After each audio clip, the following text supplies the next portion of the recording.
fever is just an immune system response, so it's a sign that the immune system is working. It can happen in an infection, but what the fever does is help the body kill microbes and trigger the repair process. So as you said, we want to support that rather than, bring the fever down. We need to support the fever, make the person comfortable. And that's where the energetics of herbs are really great. They come in like the cooling herbs. Yeah.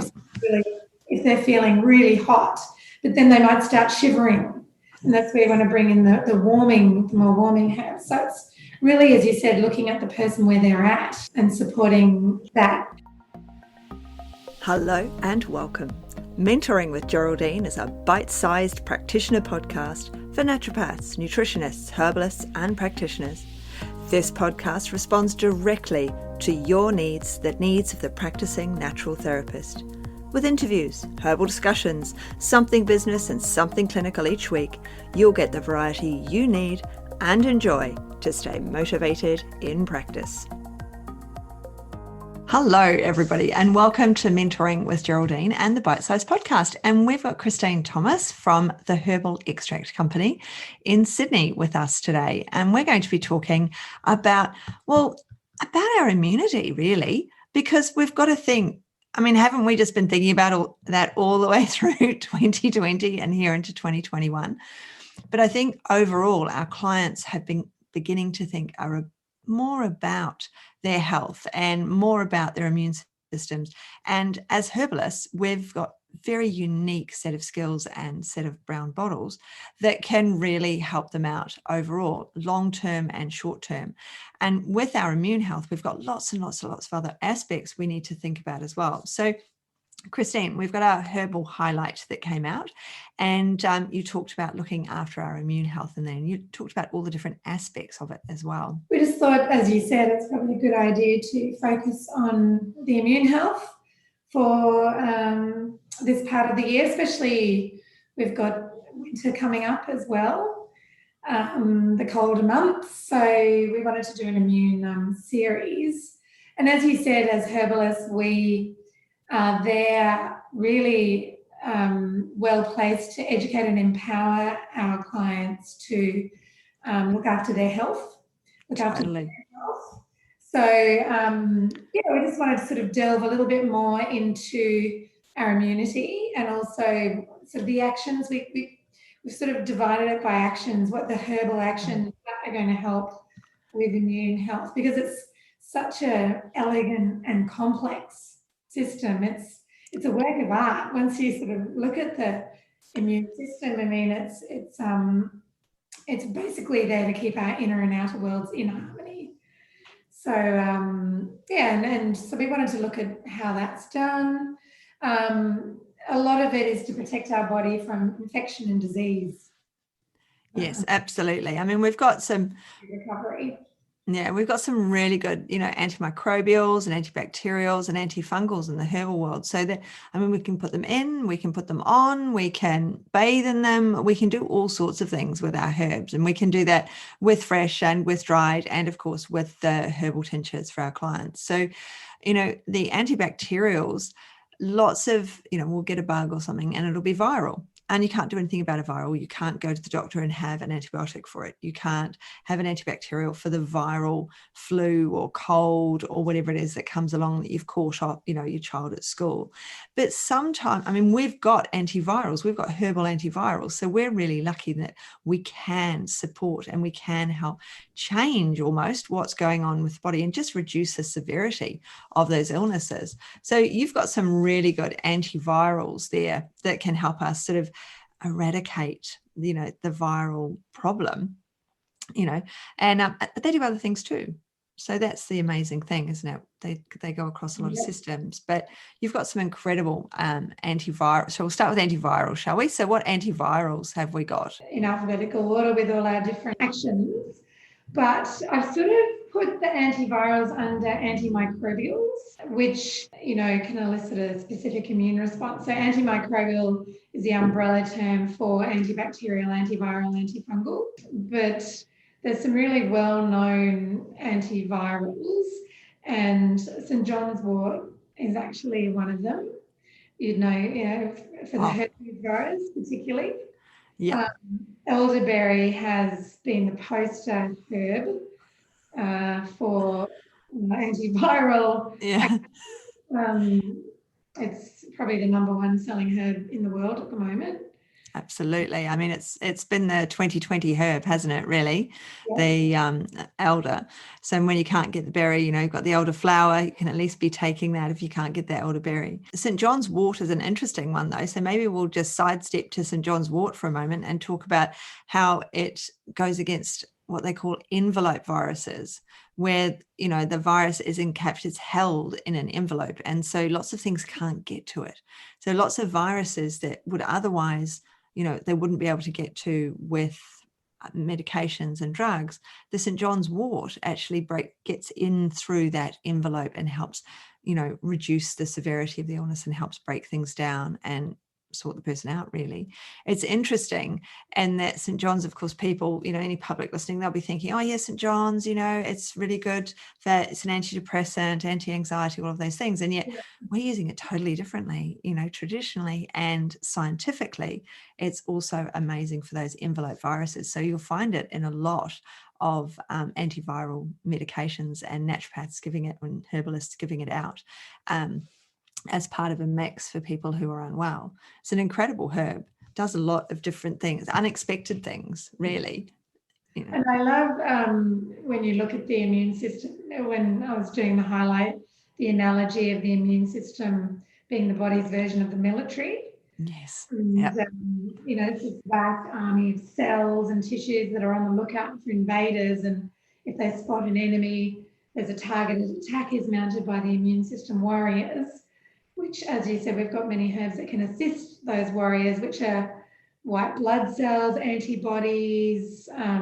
There's the complement system, which are, complementary to the antibody response system, the lymphatic system, the spleen, the thymus, and the bone marrow. So we were talking about this elegant complex system. Those are the warriors that are part of that system. And it's amazing that system can record every germ that's ever defeated in the white blood cells, which are memory cells, B and T lymphocytes, and then they recognise and destroy the microbe quickly, trying to stop the sickness. But then it can sometimes go wrong. Sometimes it doesn't work, and that's where we can bring in these fantastic herbs. Yeah, so we've got some really good choices of herbs, and your list is very long. We've got, a number of things here. We need our antioxidants when we're unwell. It's really great to have those antioxidants in there at the same time. And that's the thing with making that herbal medicine specifically for the client, is that you're giving them what they need for their illness, which does make it hard to research, because you're not giving them one herb, you're giving them 5 or 8 herbs even in that herbal mix that you're giving them. So studying herbs can quite often be very difficult, just by the nature of how they're delivered in combination. But there's some of the other things that, of course, our herbs do. So we've got, for example, we've got St. John's wort, which works on envelope viruses. But if someone's got a fever, for example, so you've spoken about fevers in your list here. Do you want to tell us more about fevers? Because there's some latest research at the moment about giving Panadol to babies and how that can cause problems later with allergies. And so, and it's always a worry of the parent, because you don't want your child to have febrile convulsions, and there's all the things that go with fever.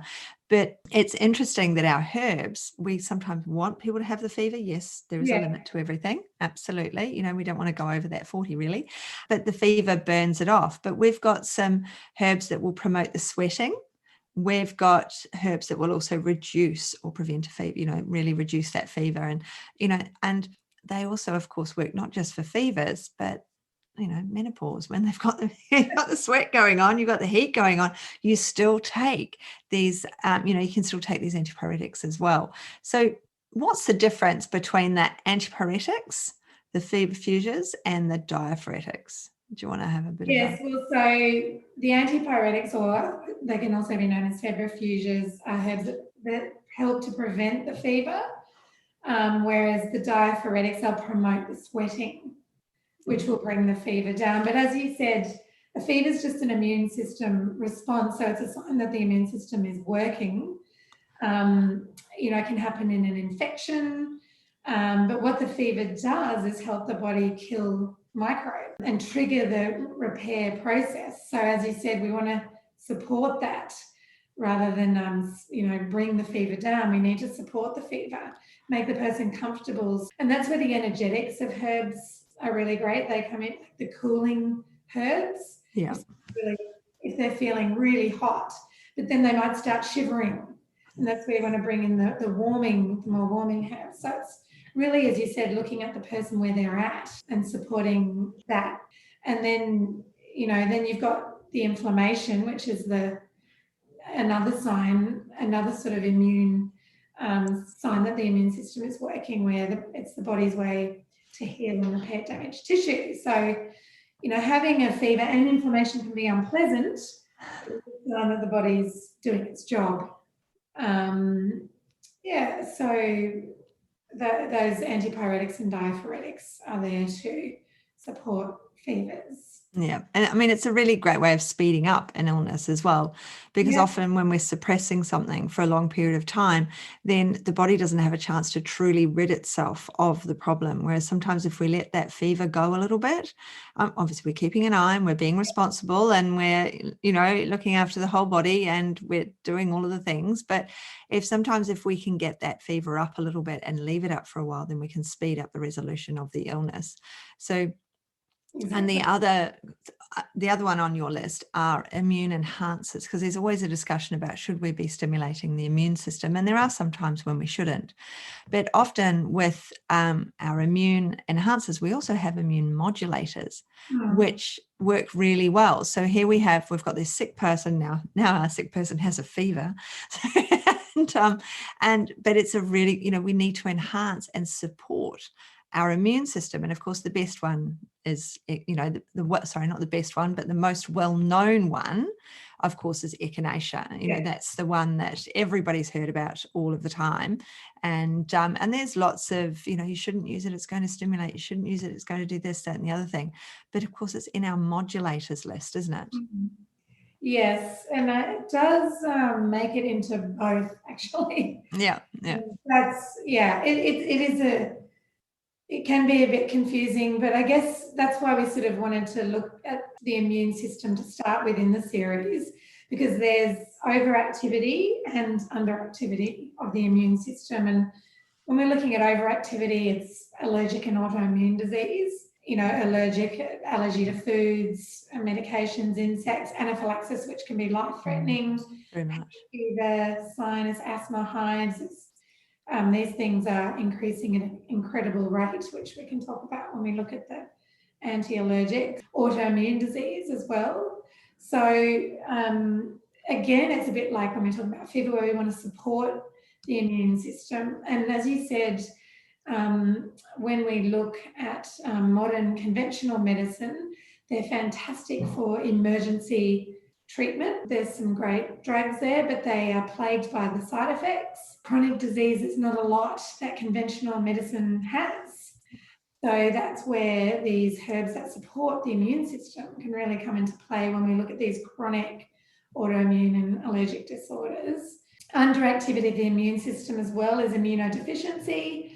It can be inherited or result from medical treatment, as we were talking about, these steroids, chemotherapy, plagued by the side effects. They may work, but they have severe side effects, or caused by another disease, such as certain types of cancer. So again, that's where we're trying to support the immune system, right? Get to the cause of the issue. And it's interesting to look at innate, which is non-specific immunity, the one that we're born with. It's just our body's natural response. And as we get exposed, once we're born, we get exposed to more pathogens, and then we look at our acquired immunity, our specific immune system. So there's the non-specific and specific immunity. And that's where, when we encounter pathogens, when we get sick, it can actually be a positive thing, because then we get antibodies and we can fight it again in the future. And all of these things, and again, this is where we come in as empowering patients and educating them because it all depends on healthy nutrition, healthy gut microbiome. The foundations of naturopathy is treating the gut. That's where 70% of our actual body's immune system can be found. The cells are located in the gastrointestinal tract. So gut health is key to a good immune system. Strong barrier integrity, adequate exercise, and rest and management of stress, the foundations of health. Absolutely. And that's what we're all about as naturopaths and herbalists, and is that base of health and understanding where that base of health is and how we can support it. And we've got the herbs for long and short term, yes. But I mean, if we can get away with using them short term and the person's got that really good life going on and that lifestyle going on with all the additional things, then they come and they get the herbs when they need it, because we're all going to come across bugs all of the time. We're not all going to stay well all of the time, no matter what, because everything is on the increase, isn't it? Yes. And, so on the whole, the immune system does a great job of defending against these microorganisms, but sometimes it fails, germs invade, and they cause sickness. And whether we succumb to those pathogens just does come down to the state of our body at that time. Yeah. Whether it's stress, tired, nutrition, it all plays a part. And there's many ways to keep it healthy, as we said, by eating well, exercising, getting enough sleep. Absolutely. There's no quick fix. Where the herbs can come in, support this healthy immune system in combination with general healthy living strategies. Absolutely. And so, we've got anti-allergics, anti-inflammatories, antimicrobials, which includes the antibacterials, antivirals, antifungals, antioxidants, the antipyretics, which reduce or prevent fever, the diaphoretics, which help to promote the sweating during the fever, the immune stimulants or enhancers is another term, and modulators and lymphatics, which are sort of about detox. Yeah. And that's not an exhaustive list. I mean, there's many other herbal actions that we could include and many other herbs under each one of those banners of actions, but it's more just to sort of look at it as a whole, and then we can sort of delve into each one of those actions. Yes. So I think that we should leave our bite size there today, because we're going to be coming back soon with Christine, and we will be delving into some of those herbs and some of those other areas very soon. So coming up in the podcast, we will actually be talking about the anti-allergic herbs and the anti-inflammatory herbs in the future. So thank you very much for joining us today, Christine. It was absolutely brilliant to have you, as always. And I look forward to having you on the cast again sometime. Thanks so much for joining me today. Don't forget to rate, review, and subscribe to the podcast for the weekly episodes. If you'd like even more support and learning, then the Academy is for you. Here you'll find part 2 of the herbal discussions, more clinical learning, and case studies to support your clients in practice. Bye for now.